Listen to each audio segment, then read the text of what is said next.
बिस्मिल्लाहिर्रहमानिर्रहीम।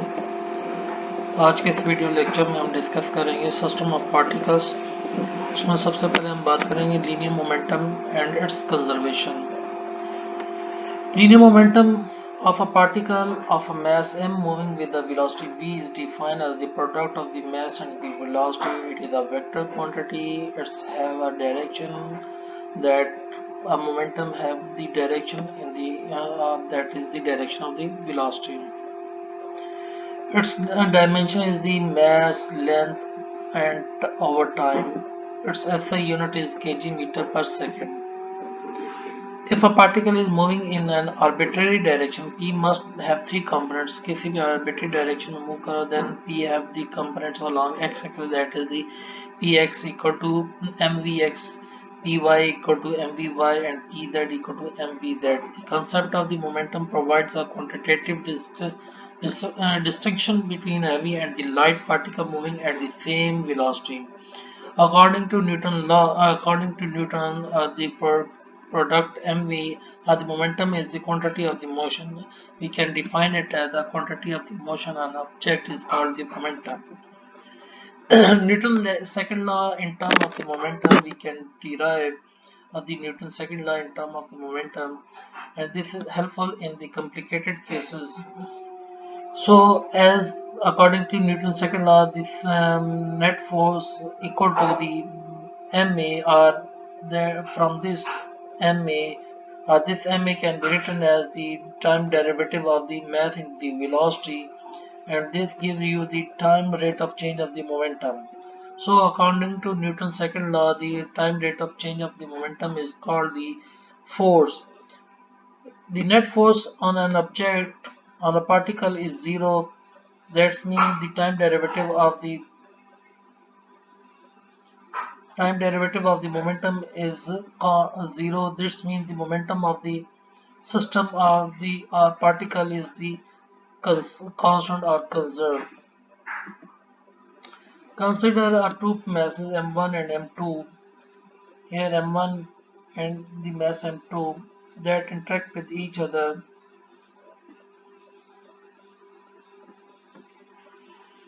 as shown in the figure, and m1 is moving with velocity m1 v1 and m2 is moving with velocity m2 v2. After the interaction, if we consider the momentum of the m1 is p1 and the momentum of the m2 is p2, according to Newton's second law, f12 equal to the time rate of change of the of p2. That is the time rate of change of the second mass, that is f12 equal to dp2 over dt. That means f12 is the force that exerted by the first object on the second object. That's why the change in the momentum of the second object will cause. Similarly, f21 is the force that is exerted by the second object on the one. This will cause the change in the momentum of the first object, that will be m1. According to Newton's second law, when the two objects interact with each other, then f12 must be equal to f21. That means f12 sum of their forces is equal to 0. And if we can put the value of f12 and f21, that will be dp over dt1 dp2 over d2 equal to 0. Our time derivative is taken as constant, then we can write it as time derivative of p1 plus p2 equal to 0. This gives the total momentum. P1 plus p2 is the total momentum of the system of the two objects that are the m1 and m2, and this total momentum equal to the constant because the time derivative of the total momentum equal to 0. That means the total momentum of the system or the two object is constant. So we can write it as p1i plus p2i, this that is the initial momentum of the system equal to the total final momentum of the system, that is the p1f plus p2f. In three dimension, we can write as the sum of total momentum along initial momentum along x-axis equal to the total momentum along sum of the total momentum, or the total momentum along the final momentum, total final momentum along x-axis. Similarly, the total initial momentum along y-axis must be equal to the total final momentum along y-axis. Similarly, the total initial momentum along z-axis must be equal to the total final momentum along z-axis. One type of the nuclear particle, as the example we consider, one type of a nuclear particle called neutral quark, that K naught, break into the two pair particle called pi plus and pi minus, that are oppositely charged but equal in masses, as illustrated in the figure in the next slide. We will see that diagram. Assuming the quark is initially at rest, prove that the two pion must have momentum that are equal in magnitude but and opposite in direction. हमने ये साबित करना है कि हमारे पास एक quant particle है जो कि न्यूट्रल पार्टिकल है। ये ब्रेक डाउन होता है दो पार्टिकल्स में जो कि पाई प्लस और पाई माइनस में है, जो कि अपोजिट चार्ज रखते हैं लेकिन उनका मैसेज इक्वल है। हम देखते हैं डायग्राम में। हमने ये साबित करना है कि वो जब मूव करते हैं तो उनका मोमेंटम जो है वो इक्वल होगा बट अपोजिट इन डायरेक्शन होगा। तो जो क्वान की ब्रेक डाउन इक्वेशन है वो हमारे पास के नॉट इक्वल टू होती है के break down into pi plus and pi minus. Let's say P plus जो है हमारे पास मोमेंटम है पाई प्लस का, और पी माइनस जो है वो मोमेंटम है हमारे पास पाई नेगेटिव का, नेगेटिव पाई ऑन का। तो हम ये लिख सकते हैं कि टोटल मोमेंटम जो है हमारे पास किसके इक्वल होगा, momentum of the pi plus that is P plus and P minus. क्योंकि हमारे पास क्वान इनिशियली क्या था, रेस्ट पर था, तो इसका मतलब है कि हमारे पास total momentum of the system must भी क्या होना चाहिए, जीरो के इक्वल होना चाहिए। यानी कि पी आई जो है हमारे पास जीरो है तो पी एफ मस्ट भी इक्वल टू जीरो होना चाहिए।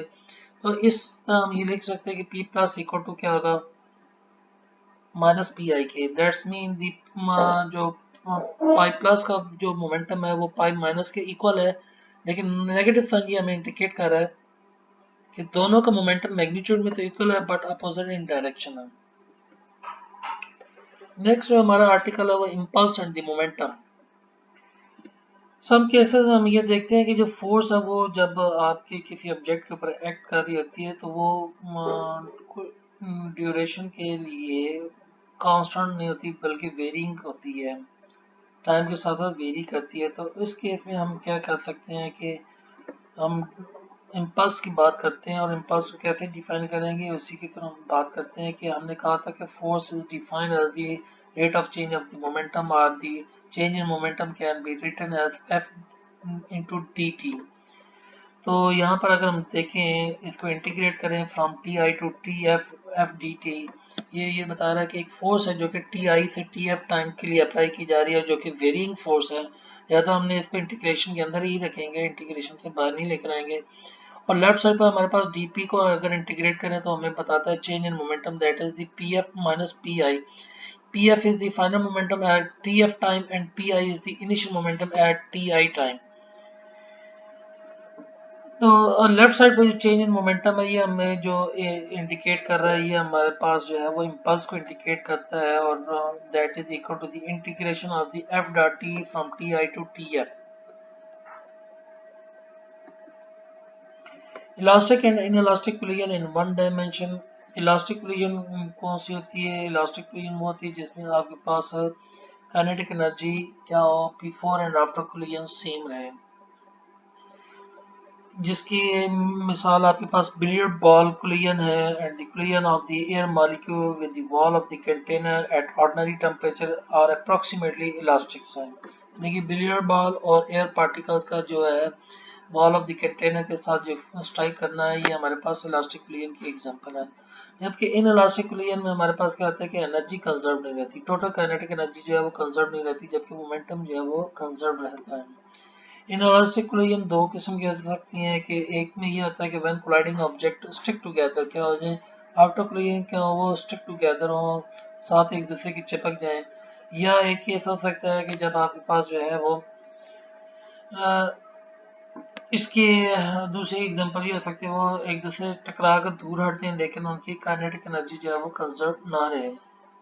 जिसमें आप कह सकते हैं कि एक इलास्टिक बॉल जो है वो आप क्या करते हैं किसी हार्ड सरफेस के ऊपर जब बाउंस करते हैं या मारते हैं तो ये भी एक जो कुलियन है ये हमारे पास इन इलास्टिक कुलियन, क्योंकि इसमें काइनेटिक एनर्जी कुछ जो है वो आपकी इलास्टिक बॉल को डी शेप करने में यूज हो जाती है। As a result kinetic energy हमारे पास जो है वो कंजर्व नहीं रहेगी। यहाँ पर हम डिस्कस करेंगे कि इन इलास्टिक कुलियन को परफेक्टली इन इलास्टिक कुलियन क्या है।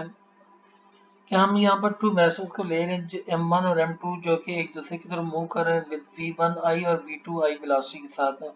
V1I जो है वो M1 की वेलोसिटी को रिप्रेजेंट कर रहा है और I जो है वो हमारा इंडिकेट कर रहा है before the collision, that is the initial velocity. Similarly V2 जो है 2 जो साइन है वो सेकंड ऑब्जेक्ट की वेलोसिटी को रिप्रेजेंट कर रहा है और I जो है वो इंडिकेट कर रहा है the initial velocity before collision. Let's say after collision क्या कहते हैं, दोनों object same velocity VF velocity से मूव करते हैं, तो हम क्या ये जो हमारे पास कोलिजन है ये परफेक्टली इन इलास्टिक कोलिजन जो कि हमने कहा था स्टिक टुगेदर हो गए हैं। तो इसमें हम सिंपल क्या करेंगे, क्योंकि law of momentum he apply कर सकते हैं, क्योंकि मोमेंटम कंजर्व्ड है, काइनेटिक एनर्जी कंजर्व नहीं है। तो हमारे पास जो final velocity of the object है आफ्टर कोलिजन वो क्या होगी, that is the m1 v1i plus m2 v2i divided by m1 plus m2। Now we discuss the elastic collision and in one dimension. Again we consider the same masses m1 and m2 that are moving with velocity v1I initially and v1I and v2I, and after collision they move with velocity v1I and v2 v1f and v2f. Here we have to find out the v1f and v2f final velocity of the first object and the second object. As this collision is the elastic collision, so we apply both the kinetic energy, conservation of the kinetic energy and the conservation of the momentum. According to the kinetic energy law of conservation of the momentum, m1 v1I plus m2 v2I equal to m1 v1f plus m2 v2f. That is the this left side is indicating the total initial momentum of the system and right side indicating the total final momentum of the system. According to the law of conservation of the energy, the total kinetic energy of the system must be equal to the total kinetic energy of the system after collision, that is the final kinetic energy. That is the half m1 v1 f v1 I square plus half m2 v2 I square equal to half m1 v1 f square plus half m2 v2 f square. From law of conservation of the energy, from this equation we can write as m1 into v1 I square minus v1 f square equal to m2 v2 f square minus v2 f v2 I square. 1 by 2 is cancelled from both sides, so this equation is simplified as here in this form. From the law of conservation of momentum, if we consider taking the m1 on the left side and m1 is taken from this side, this will be written as m1 equal to v1I minus v1f. Similarly, on the right side, if we take m2 is taken common, that will be written as m2 into v2f minus v2I from this equation after rearranging. And now dividing this equation, these two equations, if we divide these two equations, we get this result, that is v1I plus v1f equal to v2f plus v2I, or v1I minus rearranging again, v1I initial velocity is taken on same side, that is the v1I minus v2I, and the final velocity is taken on the right side, that is the v2f minus v1f. This equation shows the relative velocity. That means this gives the initial relative velocity of the and this gives the initial relative final relative velocity of the two masses.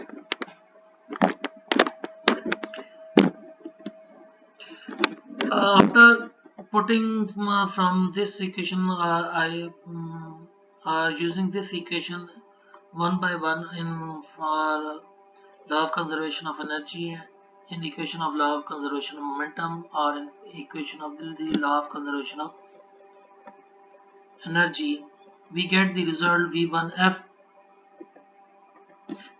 equal to m1 minus m2 over m1 plus m2 into v1I plus m2 times m2 over m1 plus m2 into v2I. Similarly, we get the final velocity of the second mass Now we discuss the different cases. Let's say consider the two masses are equal and V1F, then V1F equal to V2I and V2F equal to the V1I. That means simply the velocities are interchanged after the collision. Second case is if the M2 is at rest, then V1F equal to this one and V2F is this one. Simply we putting the V2I equal to 0 in this equation and we get this result. And another case in which if m1 is much greater than the m2, then v2 this velocity of the second object also is taken as 0. That means the target is at rest. Then the initial final velocity of the first object, this is 1f. The 1f, that means the final velocity of the first object must be equal to the final velocity of the initial velocity of the first object. That means the object m1 is moving with the same velocity and m2 will move with the double of the v1 velocity after the collision. Another case in which if the m2 is much greater than the m1, if the target particle is much greater than the mass of the m1, then m2 is at rest and m2 is at rest. Then after collision, the first object after collision, its velocity will be in minus v1I. That means the incident particle bounce back in the opposite direction with the same velocity, but the target particle will not move. Its final velocity still remains 0. Thank you very much.